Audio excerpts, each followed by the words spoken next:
What's up guys, it's McKeown back again with a honestly unexpected video. So about a week ago, I attended one of the largest real estate conferences in the entire country, and one of my good friends and fellow agents on the Fort Worth side of the Metroplex brought up a possible opportunity. So I actually met him about a year and a half ago. He was an agent taking a test prep exam at a local real estate school. I actually sponsor a lot of those lunches to see if new agents want to potentially join my team. He didn't want to join my team, but he loved my enthusiasm as well as having a similar kind of route to real estate, being a former teacher, that we actually connected and he joined my brokerage. So fast forward a week, we're actually under contract for another rental property. To be honest with you guys, I didn't anticipate purchasing another rental property in 2021, but here we are. I'll give you the numbers right off the bat just to give you an idea of what I'm doing here. So I get asked a lot, do I invest in out of state? Do I invest locally and only in state? A lot of my out of state options would be something that I'm looking to do more short term. So this is in state, but it is diversifying my rental portfolio just a little bit. It's on the Fort Worth side. So as far as my rental portfolio, if you're familiar with the Dallas-Fort Worth area, I have a duplex in East Plano. I have a fourplex in South Irving. I sold recently a house in Farmers Branch, completed a complete burr in Ennis, which is about 30 minutes south of Dallas. All of those though are really on the Dallas side of things. This is on the far west side of Fort Worth. So when a lot of people talk about diversifying their rental portfolio, this would be a good example. I don't necessarily have an interest of having, 10 properties on the same street. I don't want to be really competition when it comes to all of my rental properties. So this particular property is in a completely different area than the rest of mine. So what you guys are really curious about, I'm sure, is what are the numbers? Obviously, every single market's going to be different, but the numbers here are pretty dang good. So he approached and asked if I wanted to purchase a property for $250,000. The Fort Worth side of things, that's kind of getting to the point where it's entry level. You can get a property for maybe $230,000, maybe $240,000 in Fort Worth in a decent area, but it's getting more and more difficult. But as far as I go when it comes to rental properties, I'm trying to acquire as many as I can, because as you guys can see, real estate is not getting cheaper. All right guys, so this house again is on the Fort Worth side of things. It's a 4-bedroom, 3.5 bath, about 2,600 square feet, and you just cannot find a house for $250,000 of that size. Now to give you an idea on the Dallas side of things, you can't even find an entry-level 3-bedroom, 2-bath for like 1,300 square feet for even $300,000 if it's fully updated. So on the Fort Worth side of things, it's definitely more affordable, and this house is going to continue to gain additional value, especially when I come in and do some work to it. Now I have been fortunate enough to negotiate a couple things in this deal. I'm gonna get a brand new roof, hopefully have some siding and the fence addressed, as well as a little bit of money towards fixing some stuff up and a new HVAC unit. So all in all, if we were doing as is, I would technically be purchasing this house for about $225,000 or $230,000. With all of the negotiations that have come into place, I'm still purchasing it for $250,000, but I'm getting a lot of stuff addressed. So now that that's said, let's go take a look at it. So an inspection's already been done here, guys. All of the stuff that I'm really concerned about has already been addressed. Like I mentioned, the HVAC, the roof, and a little bit of money to compensate for some of the stuff in the interior. But I am gonna get people out here to just kind of tidy it up. So as you can kind of see, this 2x4 is a little bit newer than this one. This one actually has substantial wood rot on it, as well as the one that is going up north here. Some of this stuff is just gonna be an easy handyman's job to come out here, pay him for a day, and have some of this stuff addressed. Again, just small stuff like this that can honestly be addressed with a handyman. All right guys, I'm gonna be a little bit quieter here. The mother's on about 4 hours of sleep and is not awake. The son actually opened the door and got us in here. But first things first, you can definitely tell that we're gonna have to do some work when it comes to the pet odor. So the pet odor, from what I've told, is coming from the bedroom upstairs. The bedroom upstairs is technically their cat room. We're gonna replace all of that carpet up there. But there are a few other things that I'm just seeing right off the bat. So they did kind of a makeshift countertop here. More than likely what I'm gonna do is just shave this completely down, or maybe even get rid of this divider. It's not necessarily needed, and give a little bit of countertop, more of a flush feel here. Now, you can also see that this place just needs a good cleaning. I did negotiate the fridge. The fridge is relatively new. The range, the dishwasher, again, almost brand new, and the washer and dryer in the garage is almost brand new as well. Now, when it comes to the washer, dryer, and fridge, these are typical items that you may or may not include in a rental, but it's definitely gonna help when it comes to tenants being interested in this property if I'm including both of those items. So there's a little bit of a correction, guys. It's a 4.3. 4-3, meaning we got a full bath here that guests are gonna use. There's a couple items that need to be addressed in this bathroom.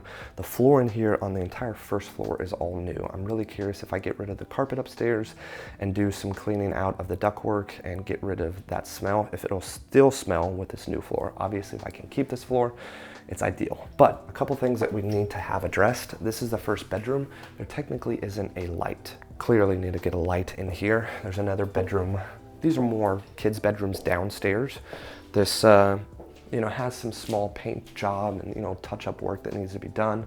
And then in the bathroom itself, I'm probably gonna just do with a new vanity and finish up the tile work down here that wasn't completed. For whatever reason, you've got an individual that didn't complete the tile work because of this individual vanity. And then there's a little bit of touch-up work on the tile work on the shower surround. So again, guys, there's small little things. I actually have an individual that will work kind of a daily rate. You've got some of the vents down here that just need to honestly be replaced. And I'm gonna head up these stairs. To be honest with you, it smells horrible, but I wish you guys could really smell this because it's bad. But we're gonna just keep my nose plugged right now. I've seen very much far worse, but it's not bad. They just, at the end of the day, they haven't kept up with the house. All right, guys, so at the top of the stairs is another master retreat. To be honest with you, my nose is plugged. I'm not breathing a lot in here because this is technically what they call the animal or cat room, and you can actually see a fresh, lovely bit there. But we've got a whole bedroom and bathroom, as well as a huge walk-in closet here. Once this is fully removed of all their belongings, once I close on the house, come in here, the first thing I'm gonna do is obviously rip out this carpet and all the padding underneath that probably has a lot of the smell stuck to this house, and then clean again out the air vents. This is Chuck here, the other fellow agent here that's gotten me this opportunity. And again, when we're talking about rental properties, it's not going to be pretty, guys. But the beauty of it not being pretty, that's where the money's to be made. Now, there isn't anything wrong with necessarily purchasing new properties, but you're gonna get a much better return when it comes to purchasing properties that need some love. So again, master retreat up here, potentially for the mom and dad of another future tenant. Downstairs, there's also another master retreat that could really be used for, a grandma and grandpa or an elderly individual that can't make it up the stairs, because this is private enough and large enough for a master suite to begin with. All right, we are out back here. To be honest with you, when it comes to the backyard with rental properties, I actually just leased out one of the houses that I did a full gut job on, and the backyard wasn't even touched, and it's still rented for essentially peak market value. Backyards aren't gonna really be where your money's made when it comes to renting out a property. To be honest with you, I'm gonna put most of the love on the interior of the house. Now, when I mentioned I'm gonna get some compensation for some work needed, this is kind of what I'm referring to. So there's a lot of wood rot all around this house. So this entire siding here, as well as the door trim, really for the backside door, needs to be fully replaced. You can see the siding down here is complete with wood rot as well. Honestly, a lot of this needs to be replaced. You can see more wood rot up there. So these items are items that will be addressed prior to any tenant moving in. They're just items that I really want to make the house look a little bit better and less worn down and less really used at the end of the day, because again, individuals that have lived there just haven't taken care of it. But at the end of the day, a majority of the bones when it comes to this house are going to be addressed or already have been addressed. All right, guys, I'm gonna close up shop here. I'll keep you posted really how this turns out. I'm gonna be closing in the middle of November. Probably take a couple weeks to address what needs to be addressed, and then hopefully get a tenant in before the end of the year. We are going into a time frame that's a little bit more difficult to get tenants in place. We're talking about the holidays, but with the fact that the market's incredible, the rental market is just the same. It's very difficult to find something, especially of this size in this area, for really what I'm gonna be renting it out for. So when it boils down to the final numbers of this house, I'm gonna have a substantial amount of equity in the house, probably about $50,000, maybe $60,000 in equity. I'm obviously going to have my down payment that I'm doing to allow myself to purchase it as a rental property. And then afterwards, I'm looking at about $600 in cash flow. Now again, guys, my intention here is not to flip properties. It's not to get a large lump sum.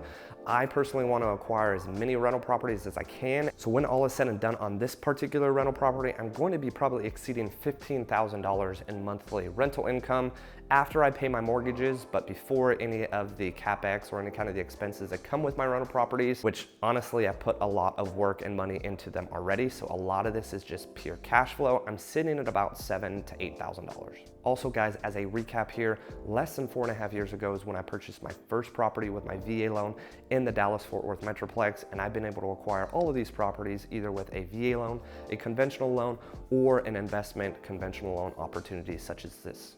So to close this up, guys, I get asked a lot, where do I find my deals? Do I find them on the MLS? Do I find them off market? Do I find them with wholesalers? To be honest with you, I found most of mine through the MLS or through just an opportunity that just kind of fell onto my lap.